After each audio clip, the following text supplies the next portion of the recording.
Intel has done a lot of amazing work in this space over the last 5 years. And we've got one of the champions, internal champions, of actually engaging with customers directly to come talk with us about it. David Veneski from Intel is going to talk about real-time marketing, recent, past, present, and future. David, welcome.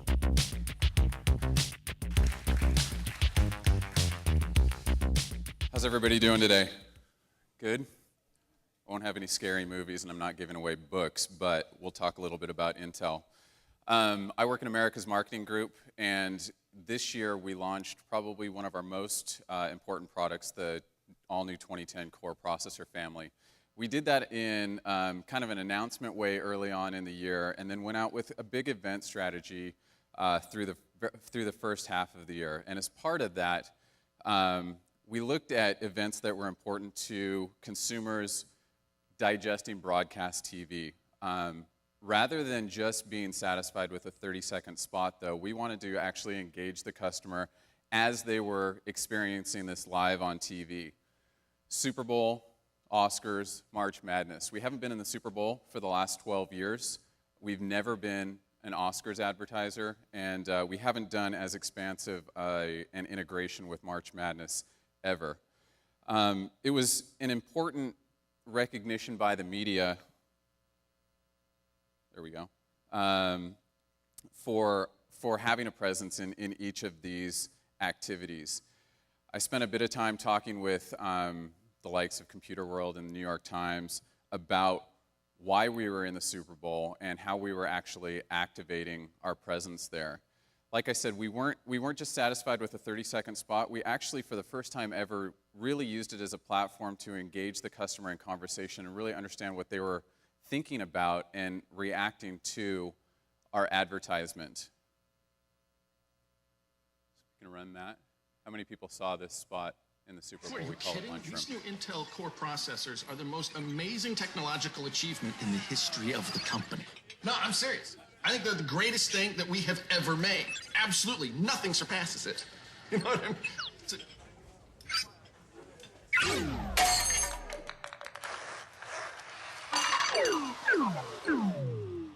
Jeffrey, come back. Introducing the all-new 2010 Intel Core processors. Yeah, hard to be the robot on that spot. What we wanted to do actually was kind of put a little bit more of a human face on Intel. It's not just a processor inside of your computer. We sponsor tomorrow. We really try and make technology relevant to your everyday activities and really be a part of making your world faster, better, smarter. As part of that, we also want to have some sort of an interaction with the customer to share their experience in the game and how the game affects them. We did that with creating a complimentary site called coremoment.com. There are highlights of the game, and you all have your personal highlights. It's really kind of the precursor to what we're calling our loyalty program. You heard a lot about loyalty programs over the last couple of days. They're very, very important. They're important to us. We want to have customers that are repeat customers and lifetime customers. So with coremoment.com, we kind of took our venue of the Super Bowl, really had in-game advertising, integration into the post-game show, and really kind of reinforced that, hey, go share your core moment on coremoment.com throughout the life of the programming. Just a couple quick statistics for you on this one, and I have my sanity check in the audience, but I think we had about 11,000 core moments shared, and we didn't actually require somebody to share their core moment in an extensive way to be a part of the sweepstakes, but we had actually 50% conversion. People would come in, share a core moment that wasn't required, and 50% of the people that came to the site to enter the sweepstakes did that. I think industry average is somewhere between 8 and 10%. So people are passionate about sharing their thoughts on their core moments, and we use the Super Bowl as a platform to be able to do that. Speaking of platforms, the next thing that we kind of looked at was creating John made a reference to marketers need to be publishers, and we need to publish in real time. We're doing that right now with a site called My Life Scoop.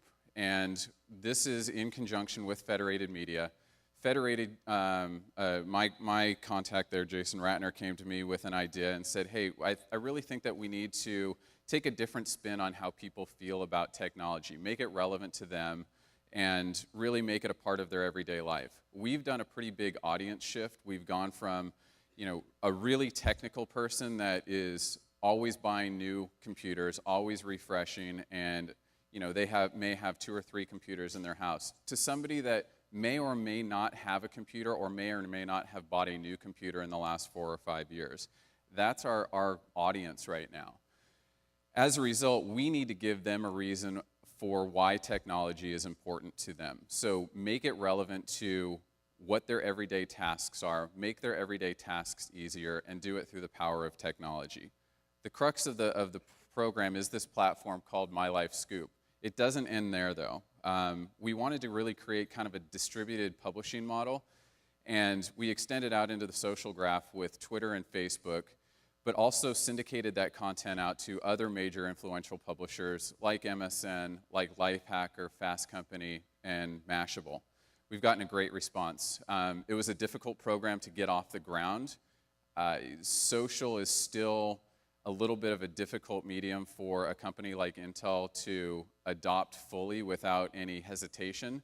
I think we've done a good job of that in the Americas, and we're also doing a better job of that globally.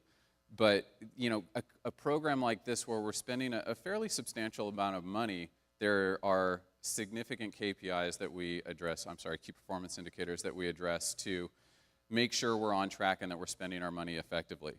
One of the neat things about this is people are pretty passionate about the program. These numbers have gone up, but nearly 9,000 Twitter followers, and I guess the term is likes now, about 7,500 likes on Facebook. The interesting component of that is that that's actually bigger than some of our larger branded handles. So I think it's important to have a great branded presence, but I also think it's important to have a great presence that is maybe a little bit closer to a customer's passion point. Mobile. You guys have heard a lot about mobile the last couple of days, and thank God I don't have the 50 slides that Mary went through, but I've stolen liberally with those over the last 3 months. I recently gave a presentation to our Americas executive staff, and it was pretty eye-opening. Basically, I said to them, and to steal a quote from Hillary yesterday, many people new to the net may never access the web on a PC. That could be a scary concept to Intel, right?